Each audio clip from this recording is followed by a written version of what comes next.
If I was to ask you in this moment, what is your favorite book in the Bible, what would your answer be? Now, I remember asking this question to someone a few years ago, and she told me, Amber, without hesitation, it's the book of Psalms. And when I asked her why, she said, because it is so brutally honest about the human emotional experience. It is something that when I read through it, the prayers of people who struggled through so much, it is so relatable. And maybe this is also your sentiment. The book of Psalms has been a faithful companion for so many of us, most especially in those seasons of life when we are doing the best that we can to process and understand the often messy, confusing, and complicated emotions that come with the ups and downs of life. When one day you feel like you're on the top of the mountain, and then the next day it feels like rock bottom, you're going through a valley. Those moments when life feels like you are riding this giant roller coaster.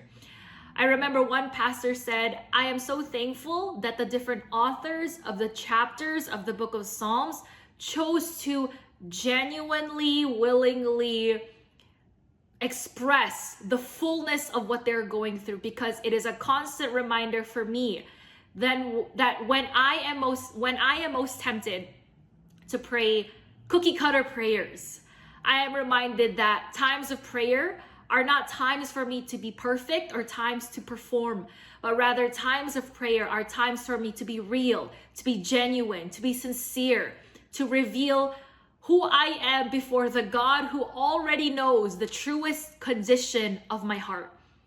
I remember John Calvin saying, the Psalms is like an anatomy of all parts of the soul, where you have expressions of confusion, doubt, fear, pain, anxiety, anger, but also expressions of joy and excitement. And you will see the full spectrum of the human emotion on display.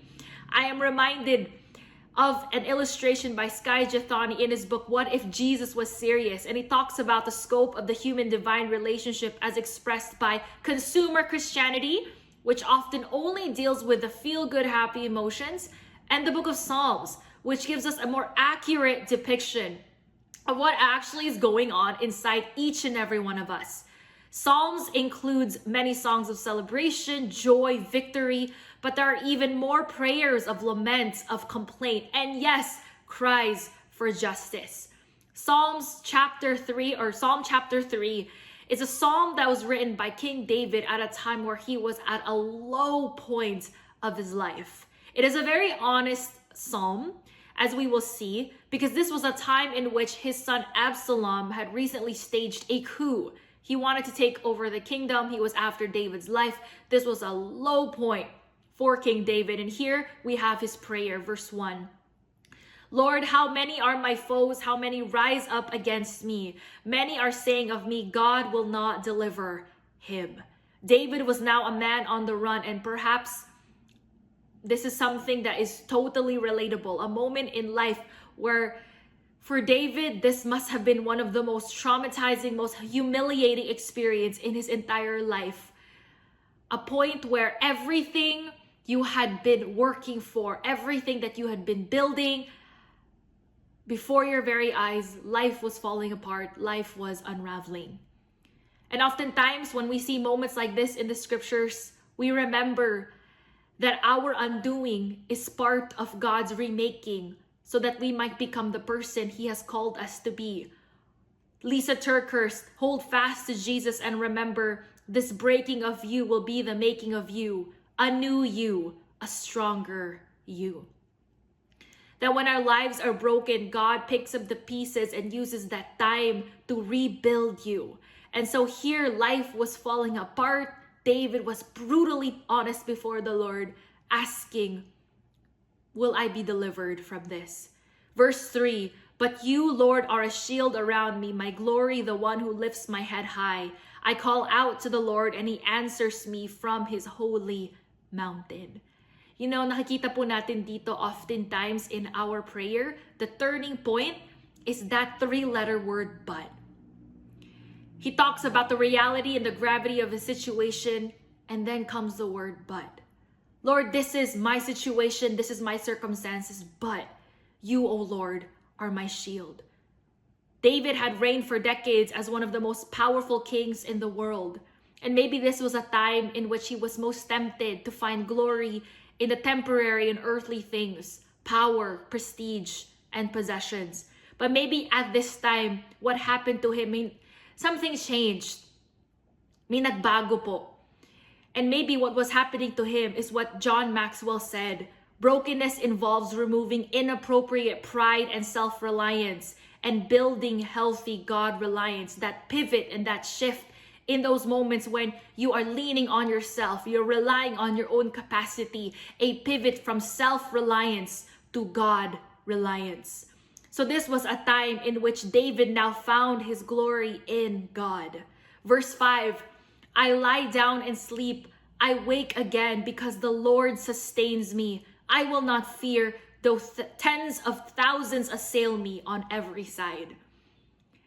Alam po natin that experience of sleep as a gift, especially in those times where ang dami po nating iniisip, right? You know that when you're in bed and you're lying down and maybe your body is not as physically tired, but your mind, your thoughts, they are racing and you're saying, Lord, tulungan mo naman ako, hindi ako makatulog. And the mind just won't turn off. And perhaps because of the gravity and the intensity of what David was going through, sleep was something that perhaps a lot of people would think that is impossible for a man like King David. And yet God gave him rest. For David, it was not just sleep that was a gift, but waking up, because many people wondered if David would live to see a new day. I want to underline that verse 5, that second part that says, because the Lord sustains me. It is a reminder here that the God who sends us and the God who sends you out of your comfort zone into a new chapter, out of familiar territory into the unknown, is the same God who promises to sustain us. Again, the God who sends us is the same God who promises to sustain us. I am reminded po of a missionary. His name is David Livingston. He was born in Scotland and eventually desired to become a missionary. He was sent to Africa. He's known for walking over 29,000 miles. He faced much opposition from his own countrymen in Scotland. His wife died early in the ministry after contracting a disease. And there was one time, ang dami niya pong dinaanan, a prayer that he is known for. And it is this prayer: God, send me anywhere, only go with me. Lay any burden on me, but only sustain me. And sever any tie in my heart except the tie that binds my heart to yours. What a courageous prayer. A prayer that is saying, Lord, where you are is where I want to be. Send me anywhere, only go with me. Tell me to do what you will, but Lord, remind me of your promise that you will sustain me.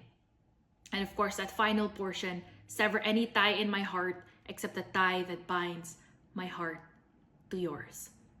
King David ends the final portion of Psalm 3. Arise, Lord, deliver me, my God. Strike all my enemies on the jaw. Break the teeth of the wicked. From the Lord comes deliverance. May your blessing be on your people. You will find that in many Psalms, the author begins with a lament or a complaint or a desperate cry for help. And often it will end with a note of triumph and victory. That what begins in pain ends in praise. Timothy Keller would often say that prayer, when pursued far enough in light of who God is, in light of the bigness and the greatness and the mighty power of who God is, prayer pursued far enough leads to praise. And so may that be the prayer of our hearts today, that prayer of, Lord, I am willing, send me. But Lord, remind me that you are the God who sends, but you're also the God that promises to sustain me. So Lord, send me, but sustain me. Send us, but Lord, sustain us.